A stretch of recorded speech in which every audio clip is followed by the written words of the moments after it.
प्रभात बच्चों, आज की प्रातःकालीन बेला में आप तमाम बच्चों का हार्दिक अभिनंदन है। फिर से आज दिन बृहस्पतिवार के दिन हम तमाम गण आप सभी के बीच में उपस्थित होते हुए और इस बीच में हम कुछ ना कुछ नए नए बातों को, नई नई ऊर्जा और नए नए ज्ञानों के संचार के माध्यम से आप लोगों को प्रस्तुत करते हैं और आप कुछ ना कुछ हमसे ज्ञान का आदान प्रदान करते रहते हैं। तो यह हमारे लिए बहुत ही बड़े सौभाग्य की बात है और हम ऐसे नवीन ऊर्जा और ज्ञान का संचार करते हैं, ये हमारे लिए भी बहुत बड़े सौभाग्य की बात है। और इस बीच में जो नवीन ज्ञान और ऊर्जा का संचार हम सभी करते हैं, उसको आप गहनता से सुनते हैं, ये भी हमारे सौभाग्य की बात है। परंतु आज बृहस्पतिवार के दिन हम यहाँ पर उपस्थित हुए हैं और आपको एक महत्वपूर्ण बिंदु के बारे में मैं बताने जा रहा हूँ। वह बिंदु आपके दिनचर्या के इर्द गिर्द रहेगी।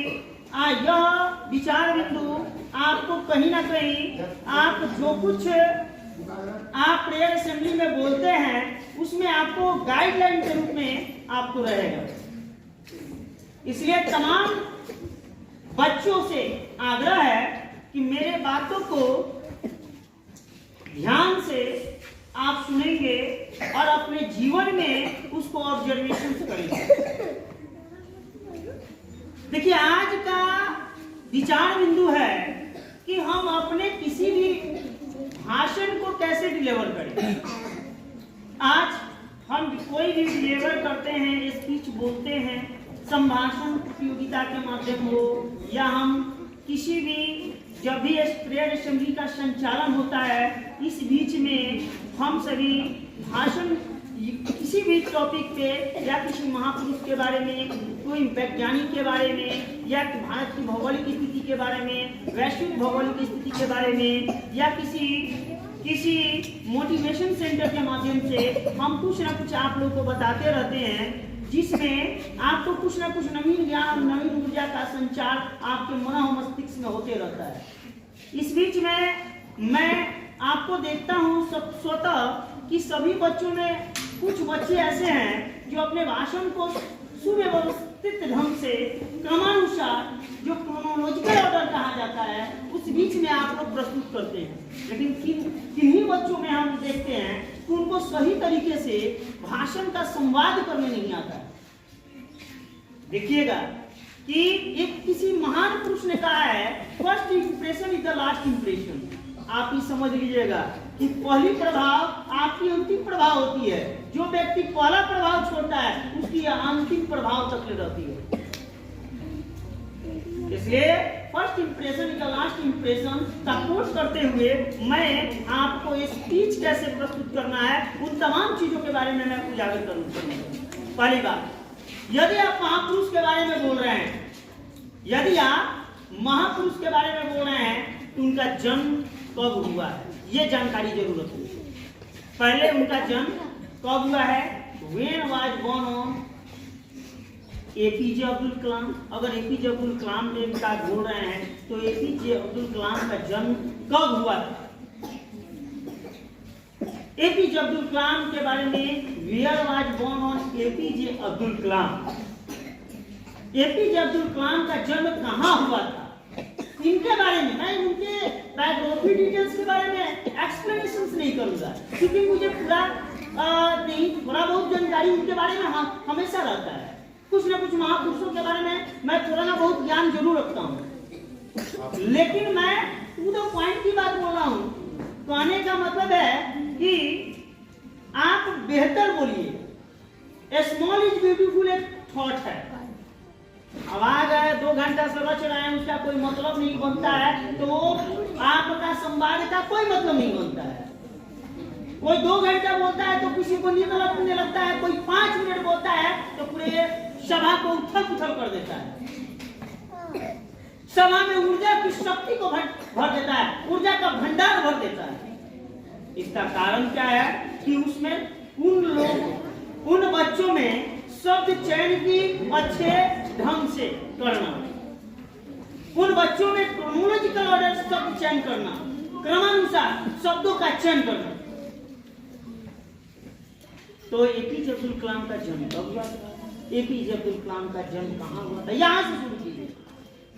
ये नहीं कि आप उनका पूरा इतिहास के बारे में 20 श्रेणी को आप लेकर चले। एपीजे अब्दुल कलाम के माता पिता का क्या नाम? इनके माता पिता का क्या नाम था? What was the parents' name of APJ Abdul Kalam? आप इस तरह से बोलिए पहले उनके बारे में। उसके बाद आपको उनके फैमिली के बारे में, ये देखिए उनके चाचा क्या करते थे, उनके पिताजी क्या करते थे, माता कैसी प्रवृत्ति की थी, इन चीजों के बारे में बताइए। उनका बचपन का काल कैसा था? बचपन में वो कैसे प्रवृत्ति के छात्र थे, किस प्रवृत्ति के छात्र थे, या वो छात्र संगीत में रहते हुए क्या शैतानी भी करते थे? अगर शैतानी करते थे तो किस टाइप से शैतानी करते थे, और शैतानी करने से आगे जाकर एपीजे अब्दुल कलाम के जीवन पे क्या प्रभाव पड़ा, इसको बारे में एनालाइज कीजिए। पहले हम सब कुछ जानते हैं, लेकिन हम शब्दों का चयन अच्छे ढंग से नहीं कर पाते। देखिए, स्पीच में बोलना, किसी भी वक्ता को प्रभावशील बनाना शब्दों का चयन मान्य होता है। वो तभी वक्ता का एक सही रूप होता है। उसके बाद उनके बारे में चलना है तो एजुकेशन के बारे में जानकारी लीजिए। एपीजे अब्दुल कलाम का एजुकेशन कैसे बीता है और वो कहां से पठन पाठन अपना शुरुआत किए हैं, पठन पाठन कहां से शुरुआत किए हैं।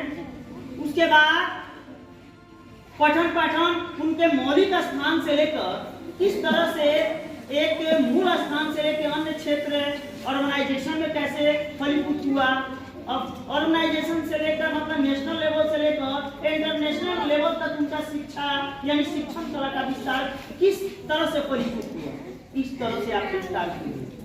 तब आपका भाषण का सही तरह से सही क्रम से चयन हो सकता है। अब इससे आगे बढ़ेंगे तो हम कहेंगे कि लाइफ पीरियड उनका क्या था। लाइफ पीरियड जैसे मैंने पीछे बोला कि वे जो छात्र थे तो वह विद्यालय में जाते थे तो किस तरह के किस प्रवृत्ति के छात्र थे, उनका अट्रैक्शन शिक्षकों के प्रति कैसा था, क्या शिक्षक उन्हें सम्मान देते थे या हे दृष्टि से देखते थे, क्या शिक्षक उन्हें सम्मान दृष्टि से देखते थे। कुछ शिक्षकों ने एपीजे अब्दुल कलाम को हे दृष्टि से देखा, उसका कारण क्या था, हे दृष्टि से देखने का उनका बैकग्राउंड प्रोग्राम क्या था, इन चीजों का ध्यान रखिए। कुछ शिक्षक उनको बड़ी सम्मान की दृष्टि से देखते थे, तो वो शिक्षक में सम्मान दृष्टि के होने का कारण क्या था। आखिर वे एपीजे अब्दुल कलाम को अपने तहे दिल से क्यों लाइक करते थे। बहुत सारे बच्चे होते थे, लेकिन उन सैकड़ों हजारों बच्चों में एक एपीजे अब्दुल कलाम उनके मन और मस्तिष्क में आईने की तरह क्यों प्रतिबिंब की तरह जलते थे या प्रकाशित होते थे। इन तमाम चीजों के बारे में आप जानकारी लीजिए। उसके बाद आपको चलना है नेशनल एंड इंटरनेशनल लेवल पे जाइए कि अब एपीजे अब्दुल कलाम का राष्ट्रीय से लेके अंतर्राष्ट्रीय पहचान कैसे हुआ। एपीजे अब्दुल कलाम का राष्ट्रीय यानी नेशनल लेवल से लेकर इंटरनेशनल लेवल तक ले पहचान कैसे हुआ। उस बीच में राष्ट्रीय अंतर्राष्ट्रीय से लेकर कौन कौन से साइंटिस्ट से उनका मुलाकात हुआ, कौन कौन से रिसर्च साइंटिफिक रिसर्च सेंटर में काम किए, जैसे नसा रहा, नसा से उनका लगाव कैसे हुआ, उनसे उनका जुड़ाव कैसे हुआ, इसरो हमारा भारत का अंतरिक्ष एजेंसी है, उनसे उनका लगाव कैसे हुआ, उनके कार्य पीरियड के बारे में। और जैसे नासा और इसरो और डीआरडीओ में काम किए तब इनका ख्याति नेशनल लेवल से इंटरनेशनल लेवल तक कैसे चला। ऐसे लीजिए स्पीच का व्याख्यान कीजिए अपने माध्यम से, और जब इस तरह से स्पीच का व्याख्यान कीजिएगा, मैं आपको स्वतः उंगली दिखाकर बोल दे रहा हूं, आपको कोई हाथ लगाने वाला नहीं है। इस क्रम को क्रोनोलॉजिकल ऑर्डर कहा जाता है। क्रोनोलॉजिकल ऑर्डर यानी क्रमानुसार में बोलना है। उसके बाद आपको स्वतः चलना है आपको इनका नेशनल इंटरनेशनल लेवल में इनका रिलेशन अन्य व्यक्तियों से कैसे जुड़ा हुआ, कैसे विक्रम साराभाई के अध्यक्षता में उन्होंने प्रोजेक्ट का तैयारी किया, किस तरह से विक्रम साराभाई उनको प्रोजेक्ट बनाने में अहम योगदान दिया, किस तरह से विक्रम साराभाई देखते थे कि एपीजे अब्दुल कलाम मेहनती है परंतु ध्यान से काम नहीं कर रहा है, तो उसको गाइडलाइन कैसे किया, किस तरह से फाइटर्स प्लेन में मदद प्रोजेक्ट बनाने में विक्रम साराभाई ने सहयोग किया और वहां से उनकी ख्याति किस तरह से बढ़ी, इन चीजों पर आप ध्यान दें। और तब आपके अंत में चलना है कि एपीजे अब्दुल कलाम के बारे में उनका विचार क्या रहा, उनकी विचारधारा समाज के प्रति कैसी रही, उनकी विचारधारा सभ्यता और संस्कृति के प्रति कैसी रही, उनकी विचारधारा राष्ट्र अंतरराष्ट्रीय लेवल पर कैसी रही। कैसे उन्होंने कहा, if you want to shine like a sun first burn like a sun, कैसे उन्होंने कहा यदि सूर्य की तरह चमकना चाहते हैं तो पहले सूर्य की तरह जलना सीखें। आखिर यह विचार उनका मनोमस्तिष्क में क्यों आया? जब आप इन चीजों के केंद्र बिंदु में आप ध्यान देंगे तो आपको स्वतः मैं कर रहा हूं आगे जाकर महापुरुष बनने में कोई रोक नहीं सकता है। आप उनका तैयारी इस तरह से व्यवस्थित कीजिए कि आपके सुनने वाले भी हतप्रस्त हो जाए, दंग हो जाए और तालियों की गड़गड़ाहट रुके ना समाये।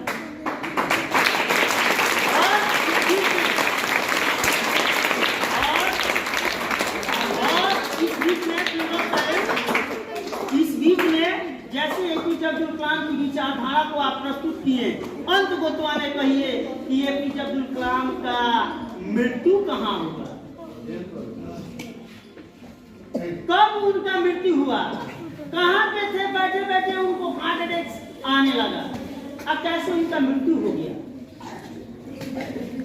और वहां से किस तरह से पूरे दुनिया में हमारे भारत के लिए एक गंभीर का झलक को पैदा हुआ, कैसे भारत ने एक विरासत पुरुष को खो दिया, कैसे भारत एक विरासत पुरुष को खोया जिसने हमारे देश में ऐसे ऐसे बीजारोपण किए जिनका हम शब्दों में चयन और शब्दों में गणना नहीं कर सकते। और यहाँ से जब आप अपने भाषण को प्रस्तुत करेंगे तो आपके भाषण अत्यंत ही प्रभावशील होगी, इसमें कोई आशा नहीं, इसमें कोई दुराशा नहीं है। हर तरह से संभवतः आप आशा से परिपूर्ण होंगे और आपका संभाषण एक ओजस्वी और बेहतरीन और समाजशील होगा और हर व्यक्ति आपका सम्मान करेगा।